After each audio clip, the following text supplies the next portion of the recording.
NASA விண்வெளி வீரர் Johnny கிம் மற்றும் 2 ரஷ்ய குழுவினர் ஏப்ரல் 8, 2025 அன்று ரஷ்ய விண்கலத்தில் சர்வதேச விண்வெளி நிலையத்திற்கு வெற்றிகரமாக ஏவப்பட்டனர். மூவரையும் சுமந்து செல்லும் சோயுஸ் MS-27 ஐ சுற்றுப்பாதையில் நிலைநிறுத்துவதற்காக கஜகஸ்தானில் உள்ள ரஷ்யா குத்தகைக்கு எடுத்த பைக்கோனூர் ஏவுதளத்திலிருந்து திட்டமிட்டபடி சோயுஸ் பூஸ்டர் ராக்கெட் ஏவப்பட்டது. அவர்கள் 3 மணி நேரத்திற்குப் பிறகு நிலையத்தில் நிறுத்தப்பட உள்ளனர். திரு. கிம் மற்றும் ரஷ்யாவின் செர்ஜி ரைஷிகோவ் மற்றும் அலெக்சி ஜூப்ரிட்ஸ்கி ஆகியோர் விண்வெளி புறக்காவல் நிலையத்தில் சுமார் 8 மாதங்கள் செலவிட திட்டமிடப்பட்டுள்ளது. எதிர்கால விண்வெளி பயணங்களுக்கு குழுவினரை தயார்படுத்தவும் பூமியில் உள்ள மக்களுக்கு நன்மைகளை வழங்கவும் திரு.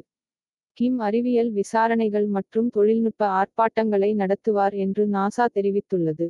லாஸ் ஏஞ்சல்ஸை பூர்வீகமாகக் கொண்ட திரு. கிம் ஒரு அமெரிக்க கடற்படை லெப்டினன்ட் கமாண்டர் மற்றும் இரட்டை நியமிக்கப்பட்ட கடற்படை விமானி மற்றும் விமான அறுவை சிகிச்சை நிபுணர் ஆவார். திரு. கிம் திரு. ரிஷிகோவ் மற்றும் திரு. ஜூப்ரிட்ஸ்கி ஆகியோர் நாசா விண்வெளி வீரர்களான டான் பெட்டிட், ஆன் மெக்லைன் மற்றும் நிக்கோல் அயர்ஸ், ஜப்பான் விண்வெளி ஆய்வு நிறுவனத்தின் விண்வெளி வீரர் டகுயா ஒனிஷி மற்றும் ரஷ்ய விண்வெளி வீரர்களான அலெக்சி ஓவ்சினின், இவான் வாக்னர் மற்றும் கிரில் பெஸ்கோவ் ஆகியோருடன் விண்வெளி புறக்காவல் நிலையத்தில் இணைவார்கள்.